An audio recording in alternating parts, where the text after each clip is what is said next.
la! Your dream vacation to Hong Kong starts from rupees 74,999 only with GT Holidays, South India's #1 travel brand. Hello and welcome to Galatta Plus. In this video review episode, we're going to be talking about C.Premkumar's second film, which is named Meiyazhagan. The film stars Karthi and Arvind Swami. This is a sweet, leisurely, talky story about broken family ties. The lead actors are both fantastic. The first half is charming, but later the film feels like it needed to be tighter, more focused. But all said, this is a work worth watching. The rest of this review may contain spoilers. Actually, there may have been no need for that warning because Meiyazhagan, in a way, is a movie that cannot really be spoiled for an audience. This is Premkumar's second film, and like his first one, 96, the storyline is super simple. There, it was about two estranged lovers meeting after a long time. Here, it is about two estranged relatives meeting after a long time. Arvind Swami plays the royally named Arulmozhi Varman. He lives in Chennai with his wife Hema Devadarshini and daughter Janvi. Note the daughter's name. As opposed to the father's very South Indian name, this is a North Indian name, a Sanskrit name. The gradual erosion of Tamil values is one of the themes of this conversational movie. Later, we will listen to a drunken rant about how in school we learn about the Rani of Jhansi, but not about Rani Velu Nachiyar who preceded her. But no, this is not a versus movie. This is not a movie about the South being better than the North or some such divisive thing. Premkumar may be one of the most inclusive filmmakers working today. He finds place in a story not just for humans but also street dogs, cats, parrots, a bull and an elephant. Likewise, he includes this point about North India only to say that in comparison, we are slowly forgetting our own roots.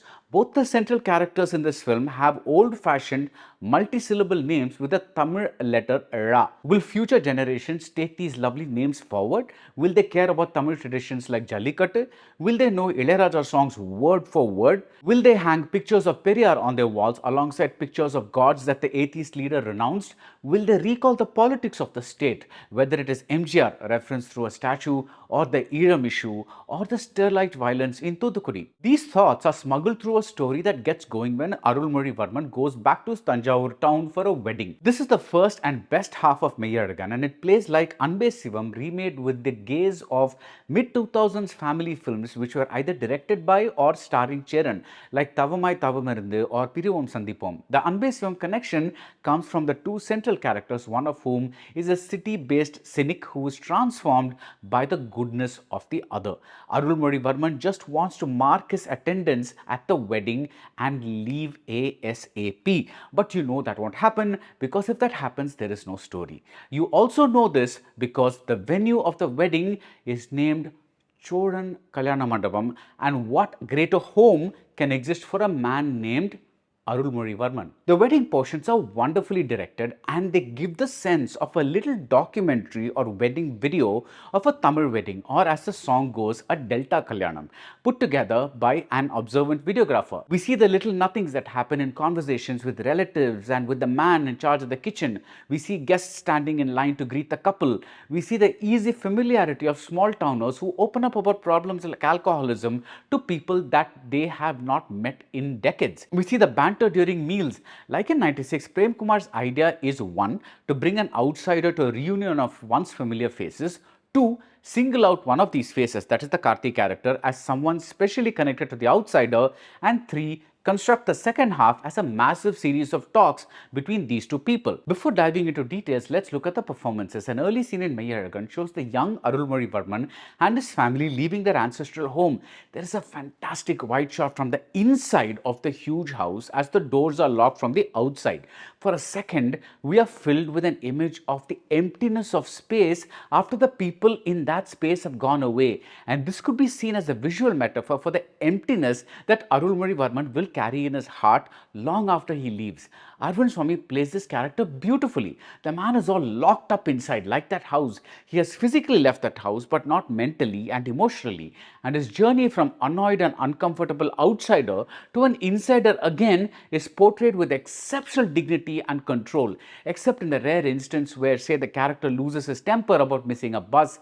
Arvind projects very little and yet conveys a lot. In contrast, Karthi has the crowd-pleasing character, someone whose every emotion shows on his face, on his tone, his body. The character is Arulmozhivarman's opposite in every possible way. He talks a lot, he hides nothing, he has no boundaries, and he is all love. Arulmozhivarman is all rules. He won't have tea without brushing his teeth, he won't go to a temple without having a bath.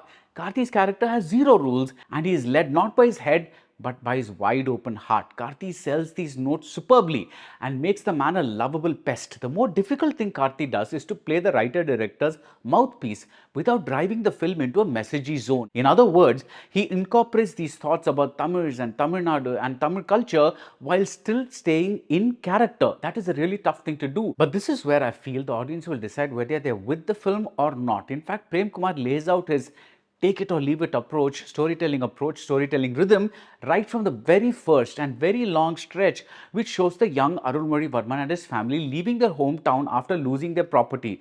There is a moving Govind Vasantha song whose lyrics convey the necessary emotions. Poren na poren verum kuda poren paatam pootam katti kaatha veetta vittu pirinjen, and so forth. And on top of this, we get dialogues and visuals that keep emphasizing these very same feelings, and some of us may wonder, how much do we need to dwell on one particular emotion, especially when the grown-up Arulmozhivarman will once again talk about how much his house meant to him?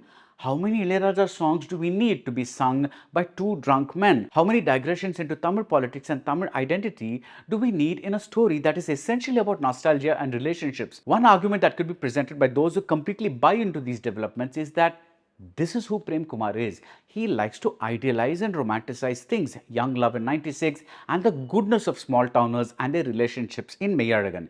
In 96 too, the protagonist loses his house. If 96 got sentimental about the Paraya Vasana of old school day items, Meiyazhagan gets sentimental about the Pudu Vasam of freshly bought clothes. But the big difference between the two films is this. In 96, the central relationship was all that mattered. In Meiyazhagan, the central relationship is one of the many things that matter, and after a point the film begins to offer diminishing returns. I liked Meiyazhagan. I think it is impossible to actively dislike a Premkumar film given how much sweetness and goodness there is, but I might have loved the film had it stayed tighter and more focused. I wish that along with the long conversation about Jallikattu and other issues, we had gotten to know the other people in the movie. I wish that the care given to the character arc of a cycle had been given to some of the women, nicely played by the likes of Devadarshini and Sri Divya and Swati Konde. I wanted to know how a borderline depressed man as closed and inward looking as Arulmozhivarman had managed a functioning relationship with his wife.